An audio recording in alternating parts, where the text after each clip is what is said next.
Hi, everybody. Welcome to the best podcast available, sponsored by our great friends at Cross Country Mortgage. I'm Jason Gibbs, alongside with Andrew Gribble and special guest, NFL Draft Analyst Bucky Brooks, here on the program. And we come to you live from Indianapolis in the 2022 NFL Scouting Combine. Bucky, appreciate a few minutes of your time. And when you come to Indy, what is your plan? What do you do in the week other than make your rounds here at Media Row? What all do they have you doing in the week that is the NFL Combine? Well, the week of the Combine is great because it serves a couple of different purposes. We'll talk about all the players and the workouts and all that stuff, but really it's the catch-up session.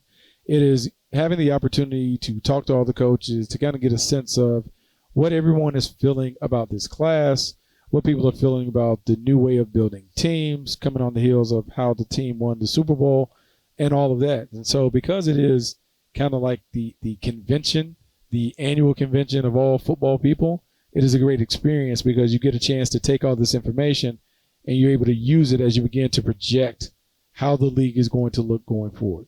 How do you think the league handled not having one last year? And how, just talking to people, how excited do you see people to be back here? Yeah, like it's funny because it's a blur because I'm sitting here trying to remember, man, when was the last time we had a combine because there's so much going on. Yeah, look, I think everyone is excited back to have the opportunity to have all the prospects in one spot where you can see them, you can talk to them, you can kind of get a feel and sense for who they are, not only as athletes but as people. You can do all of that done and you can kind of better navigate how to handle the pro day circuit and the workouts. And so look, people will talk about it. It's kind of become a made-for-TV event, but it's still a lot of necessary work that has to be done. I know that on NFL.com you've put out your top 5 at each position. What are you looking for this week as we get rolling here, especially with the workout set to start on Thursday? Is it something with the interviews? Is it something that they do on the field? Is there something specific that you're looking for? Well, the interview things, you just want to listen and hear the whispers. Like, did anyone bomb the interview process? Did any information come out that maybe you need to rethink where someone stacks based on, hey, they may have something in the background that's probably going to lead to a fall. When you get to the field, it's really about trying to figure out, can you confirm some of the things that you believe that you saw on tape? If a guy's an explosive athlete, does he show explosion when you're watching him work out? If a guy doesn't play as fast, but then he tests faster here, was there an injury or something that we didn't know about that wasn't reported that impacted his play? And so a lot of what this is, it's a fact-finding mission. It's being able to match up what you believe you saw on tape with what the player displays on the field. And even though the tape always supersedes the workout can give you some answers to maybe what you may not have seen during the tape discovery. It was a big day here for wide receivers, and I know you put out your top 5 wide receivers list. What do you like about this group and kind of the talent and the differences between some of these guys? I mean, there's a lot of talent. I mean, I feel like we're going to say this for the next 5 years. There are a lot of talent at wide receivers, and it's not necessarily a requirement that you have to take a receiver in the first round and get big-time production. These guys are coming into this game, into the National Football League, trained and skilled because they've had so many years to work on their craft. Before they get to college, they've been playing 7-on-7 up into and through high school. And so these guys have caught a ton of balls. They understand how to get open. They have a nuance to their game that they didn't have years ago. This class is about trying to figure out what it is that you need. We always talk about in building a wide receiver core, you have to build a basketball team, meaning that you have some big players that can dominate down in the red zone. You need to have some chain movers that are you guys that can work over the middle of the field. And then you have those big play threats. There's guys that can take the top off the coverage. They can make things happen in the vertical part of the passing game. They should have all of those things. And so depending upon what you're looking for, you can find it. Obviously, a lot of people in our neck of the woods like a certain college a couple hours to the south of us. Chris Olave, Garrett Wilson, what have you seen in the early tape study that you've done? Man, Garrett Wilson is probably the one of the two that probably has the ability to be the number 1 receiver. Outstanding route runner, great hands, does a good job catching, like catch and run part of it. Like after the catch, he picks up yards, chunks. He's a chain mover. He can do all of those things that you typically see from a number 1 receiver, because the difference between a number 1 receiver and a compliment is the number 1 receiver not only has to command a double team because he's so dangerous that you have to double team him at all times, but if he faces a double team, he has the ability to get open and continue to deliver big-time production. And Olave is just really smooth. He's a natural point scorer, meaning he's going to leave. He left Ohio State as maybe the most prolific point scorer in Buckeye football. When you think about all the receivers that have played there, that is a tremendous honor.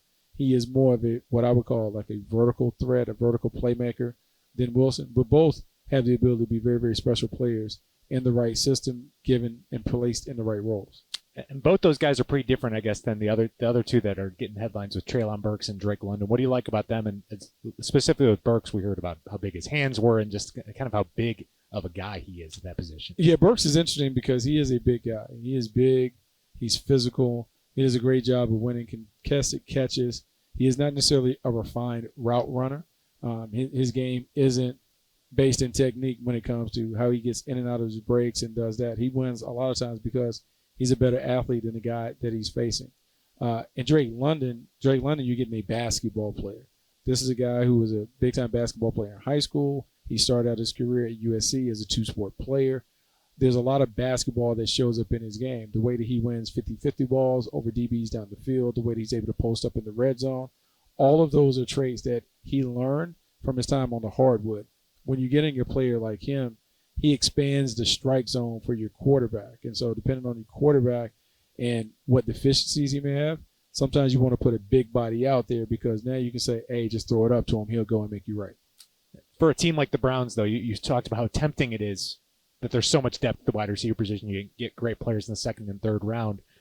What are maybe some other positions in that 13 range, like a pass rusher, defensive tackle potentially, where that might be more tempting than a wide receiver at that point when you're weighing the balance of what you want? Yeah, there are plenty of pass rushers available. I mean, there are guys all over. There are guys in Big Ten country that people talk about. George Karlaftis from Purdue is a guy that's a big-time pass rusher coming off the edge, plays with the energy and the effort that you want to see, has been productive throughout his time as a Boilermaker. You think about David Ajabo from Michigan.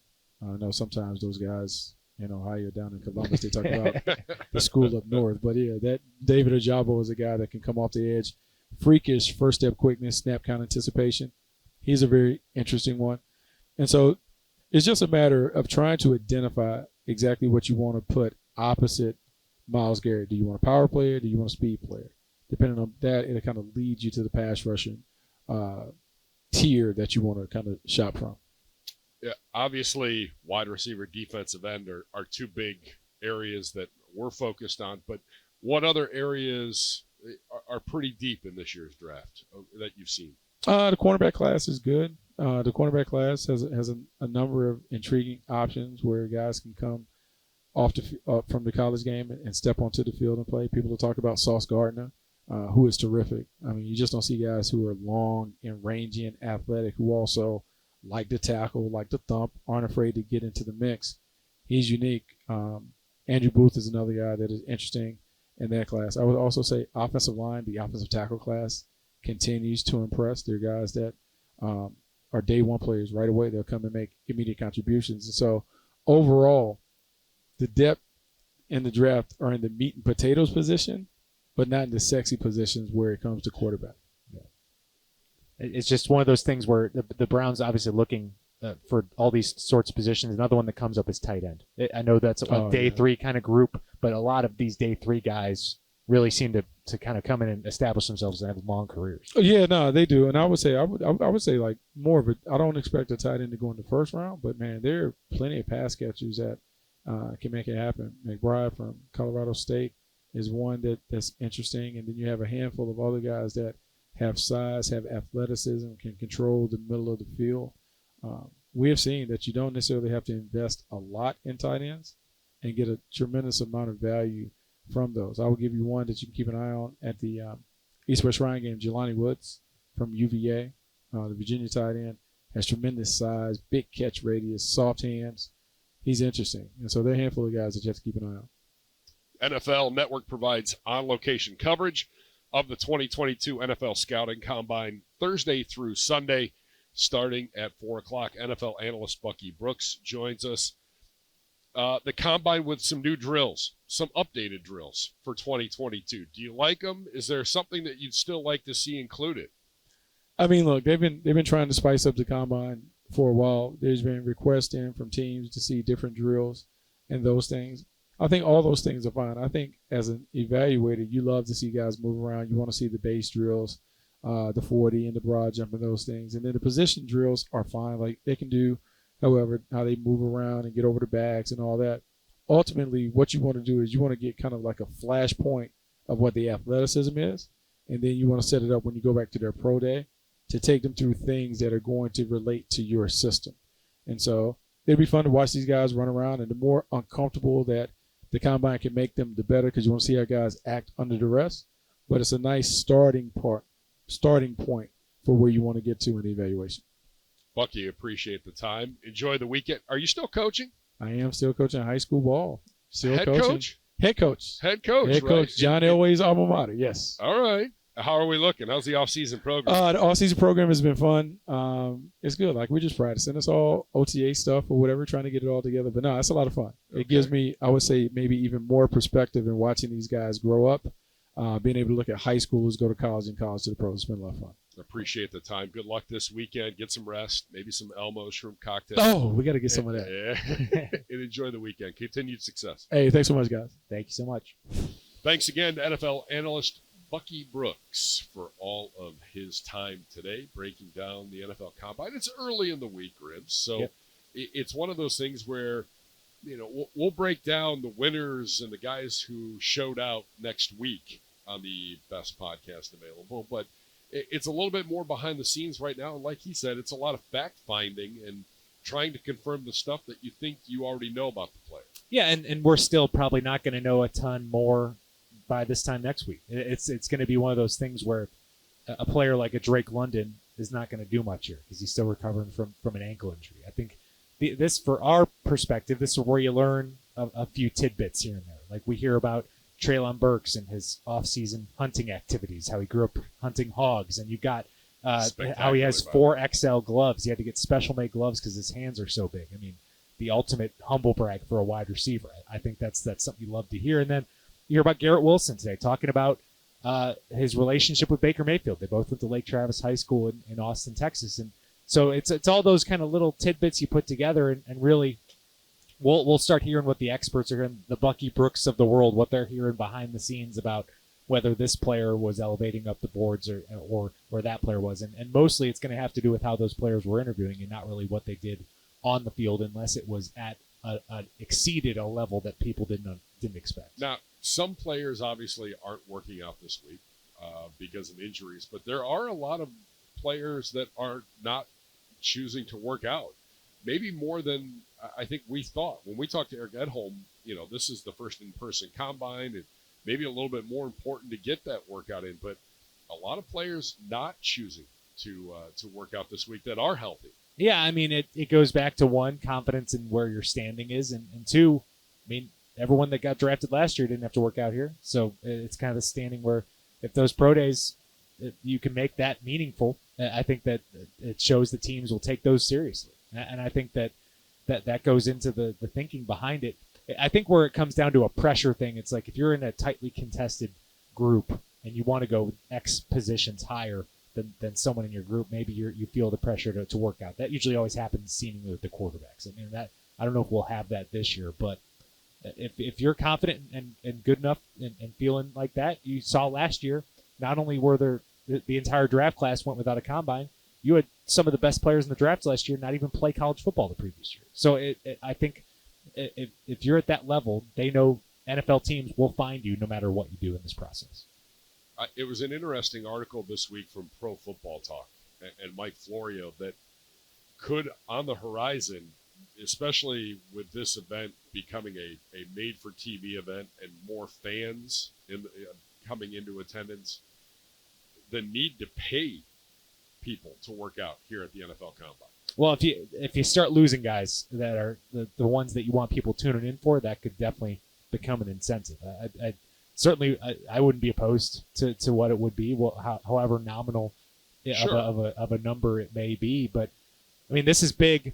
we do focus on like a cluster of like 30 guys where there's like the other couple hundred, many of whom will not even be drafted, where they would crawl from wherever they live to get here for this opportunity. So it's a mix of both, because I think, a lot of people are going to be tuning in to watch Malik Willis and Kenny Pickett throw, but may not necessarily be watching the Division III guy that was a star at his level that's trying to show that he belongs on this stage. So it's a tricky balance, but I certainly wouldn't be opposed to it, because like you said, it is becoming more of a TV event. But it is funny though, not funny, but like ironic though, it's hitting its peak as like a TV event as we're reaching an area where more and more guys are deciding not to do it. And I think that's a tricky thing the NFL is going to have to figure out in getting more of these guys to do things. Yeah, it is. I don't know how I feel about the fans being allowed. Like, we're not allowed in. No. We're at the Indiana Convention Center. We're not allowed in the stadium to watch those workouts. And so that it's just a different element altogether. And, but that's where the league ultimately wants to be, in putting this event probably in the similar context of the NFL draft and making it a made-for-TV but made-for-fan event as much as anything else. They're gonna have to add a few more things to make it a fan event in my mind. I mean, I'm not trying to downplay the excitement of the combine, but there'll be a lot of dead air to fill. I mean, you're gonna have to have some music going on at all times, some interactive things for fans to get engaged with before you start bringing them in and charging prices here. Wide receivers talked on Wednesday. So did quarterbacks, the first players at the podium here in the 2022 NFL Combine. Obviously, spotlight on those wide receivers, as we talked about with Bucky Brooks. Anything that stood out to you that we didn't get to with Bucky?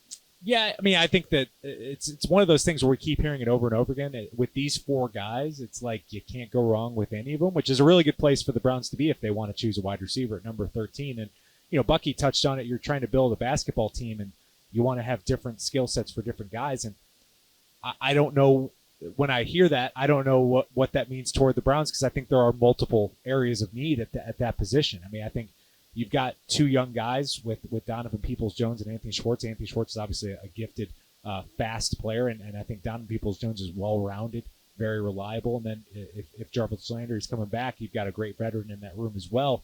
But I still think you have multiple needs to fill. You can, the way I look at it is like, is there a place for Drake London in that room? Yes. Is there a place for Treylon Burks in that room? Yes. Is there a place for Garrett Wilson in that room? Yes. Like, so yeah. I don't get any more clarity when I hear those answers, and that's fine. But it's a good time, just like the Browns a couple years ago when you needed a left tackle. It was a good year to need a left tackle because there were so many good ones. It's the same kind of situation with wide receiver. Now it's just a matter of who all is going to be available if you want one at number 13. I think the majority of them still will be available, but maybe not all. Yeah, and I think it's interesting. The draft is shaping up that maybe it doesn't have, the 5 or 6 quarterbacks that everybody always falls in love with, and there's a run, and maybe some of the bigger names, but at the same time, the depth at the positions of need for the Browns. Edge rusher, wide receiver. If you needed some depth on the offensive line, oh boy, that's going to leave a mark on the door. Not so great. You might want to have used both doors when pulling the golf cart out. Hey, who knows? But there's a lot of depth at the positions of need for the Browns. So day 2 and day 3 really could set us up pretty nicely as well. And when I asked Bucky about the pass rush thing, it was good to hear that there are still some good pass rushers. I just wonder the difference between a day 2 wide receiver and a day 2 pass rusher could be pretty vast. If a guy like a Jahan Dotson of Penn State, who's really good, I mean, he could still be around day 2, is that caliber of pass rusher still available on day 2? That's a tricky thing that the Browns are going to have to balance if that's another position they want to target. Or I know we didn't talk much about defensive tackles. It's obviously a position of need on the team. There may not be someone worth the number 13 pick to go get, but is there someone worth the 20th such pick and you want to make a move down to go get it? That's another area where you have to make a decision. So it's going to be about balancing that, but ultimately, I think when you're picking at 13, you need to pick whoever's your best player. I mean, I think then that you don't overcomplicate it, and if one of those wide receivers is that player, you go get him. Yeah, and there's going to be a player there that you Yeah. want or that you covet. I mean, that's plain as there are teams here this week that will fall in love with quarterbacks. So these mock drafts that don't have a quarterback going or only one quarterback, there will be multiple quarterbacks gone by the time the Browns pick at number 13. And my theory is we're going to be talking more about Matt Corral after this combine. I think I'd get him in the mix. Let's get 3 quarterbacks off the board by 13. Then you're getting a top 10 player. Yeah, happy to give you a little hype train. You know, move us up on the list and move those players down to us. All right. Also at the Combine Week, kicks it off the first couple days, GMs, head coaches, and General Manager Andrew Berry addressed the media on Tuesday. Your big takeaways from one Andrew Berry. Well, I mean, you guys have talked about it a lot on CBD. You're not getting many takeaways from these guys, and that's good. I mean, you're not coming here to make headlines, but I think that the overall philosophy, and this is what I think you've got an opportunistic mindset from this front office, and I think we've seen that the last couple of years in free agency and in the draft. So it's kind of setting the stage to kind of be prepared for anything these next couple of weeks, because I don't think they've hesitated to make moves that they believe can kind of make this team better. I just think that you're looking at you can't get pigeonholed into these positions that we're harping on. I think there could be positions addressed all over the field. I don't think there's going to be a sense of feeling too comfortable at any one spot, because not that the Browns got complacent last offseason, but we talked so much about offensive stability, bringing everyone back, how great it is. It didn't go so well. I mean, and so you're going to have a mindset of how do you get better, even if it's in areas where you already think you're pretty good. They're going to address it. Yeah. And Kevin Stefanski talked to the media on Wednesday. Again, you're not going to get a lot, but you got a few little nuggets on Wednesday. Yeah, he did a lot of kind of breaking down philosophies on wide receivers and everything like that, and it kind of echoed a lot of what Bucky said. You want the different skill sets and flexibility, versatility, and I think he has shown. He said every wide receiver is different, but there are guys that are clearly capable of coming in and making an immediate impact. He brought up Justin Jefferson in Minnesota as an example of that. And then there might be some other guys that are a bit of a slow brew, that it's going to take a little bit. And I think you saw Anthony Schwartz as an example battled a number of injuries that kind of hindered his ability to make a big impact his first year. But you saw some flashes at the end, and you hope to build on it. And you know, with the history of the wide receiver position, you never write anyone off after one season, because it can take a few seasons to kind of click. Not everyone is going to be Jamar Chase. Not everyone's going to come in and kind of take over things. It just takes a little bit for these guys to get a hang of things. And you saw that from year 1 to year 2 with Donovan Peoples-Jones, and you hope it translates to the third year as well. But hopefully you can throw someone into the mix, whether it be a free agent or a top pick that can kind of make an immediate impact to help out that group right away. You know, the one thing that, and we spend a lot of time, we go to dinners, we go out to the local bar scene, and you kind of get a feel from everybody that, okay, and this is an outsider perspective. You know, people ask you, hey, what happened? Yeah, it wasn't the year we all thought it was going to be. Yeah. And then the follow-up is, and it's almost universal from people, is you can turn it right back around. Yeah. Like, it wasn't like you went to 3 or 4 wins. Like, you were still You're still 8, in 9. there. Yeah. Like, you were 500. Like, a couple tweaks, a couple things here and there, a couple new additions, and you're right back in it. And it's, I think, you know, the season wasn't how we wanted it to go, but it's right there still to get right back on the path that you want to be on. Yeah, I mean, an example of a team like that would probably be the 49ers last year. Yeah. I mean, they did have to sneak in at the end and kind of make a run late to get in the playoffs, but then they get all the way to the NFC Championship. They had a similar year like the Browns did in 2021. They had that year in 2020. They make a couple moves. They even they send out a lot of capital and draft a player that had no impact on their season this year, but they still got back into the mix and got all the way one game away from the Super Bowl. So there are plenty of teams. There's a team every year that went through a season like the Browns that gets right back into the mix the next year, and the Browns are going to do everything they can to make themselves one of those teams. Best part of Indy to this point, because we're still midweek, that doesn't involve the NFL Combine. I mean, it's being back. We've made jokes about just how everything's basically like we're back here in 2020, that nothing's changed. I mean, there have been subtle changes. Sure. Indianapolis has been affected by the pandemic a bit. Some restaurants have some new names. Some things are open. Some things are closed that used to be open. There was a minor panic attack Monday night that Kilroy's might have been out of business. Never fear, Kilroy's is quite good and bustling. It's everything. Just I feel like I think a lot of us might have been surprised at how much of an impact COVID still had on the 2021 season after what we went through in 2020. And as Kevin Stefanski talked about it today, as far as he knows, this whole offseason schedule is normal, and he has not had a normal offseason schedule yet as the Browns head coach. And I don't know if any of us are ready to commit to that yet, because we're so kind of just shocked about how all of us thinking 2020 won't be normal when it very much was not normal. So hopefully this is the first step, and then we get to free agency. Let's have a normal free agency with players in the building and us kind of getting the footage, and then have a normal draft, bring the players into the building right after you pick them, do the press conferences, all 9 works. And then in that April, players back in the building for off-season workouts, and then you're full steam ahead toward a training camp and hopefully a season that doesn't get affected by COVID or the way it was this past year, which was arguably, because of just the differences, it was almost affected more by it than it was by 2020. Yeah. So it's just kind of the collective feeling that everyone has here, and everyone is kind of just picked up where they left off. Everyone's kind of used to this, and it's almost like as if there wasn't no combine last year. It has been great to see everybody, all the teams and their media content production teams, a lot of the coaches, the GMs. You can just tell everybody has mixed and mingled, especially at night, and just catching up and being face to face. And I know some of the NFL Network people were like, I haven't seen this person in person since 2 years ago, right before the world shut down. And let's be honest, the combine probably shouldn't have happened 2 years ago. Yeah, in hindsight, it was right. It was at a very sensitive time where it was, when we went back home, we're like, okay, let's strap in for this. It's going to change. All right, we've got a nice little Italian meal coming our way. We've had a little nata, had some tacos, fantastic. Had a little Elmo's as well, shrimp cocktail. Eat it accordingly. Be careful. And it's the busy, long days that make it so rewarding at the end, because this is a grind. I mean, we're not going through what the players are going through, but these are long days. AP came here. He was first one in the building this morning to go see Traylon Burks.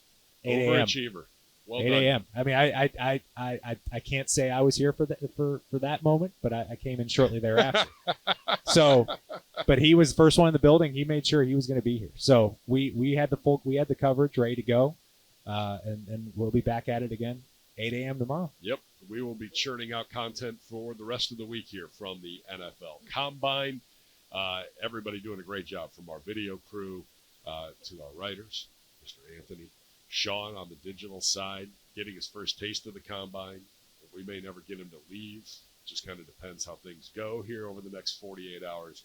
I haven't seen Zagura outside of shows and occasionally tapings. He's running amok. Bishop's around from the Cleveland Browns Daily as well. So thank you, everybody. Keep tuning in on all of the Cleveland Browns media platforms for continued coverage from the 2022 NFL Combine. Special thanks to Bucky Brooks for all of his time. Jeff McDaniel, Rob Conroy, also a big part of this week's best podcast, available, presented by our great friends at Cross Country Mortgage. Gribbs, we're back in the studio next week. We'll recap what the 2022 Combine has given us as the sun is coming up on the 2022 season. Brandon Gribble, I'm Jason Gibbs. Thanks for watching. Thanks for listening to the best podcast available, presented by Cross Country Mortgage.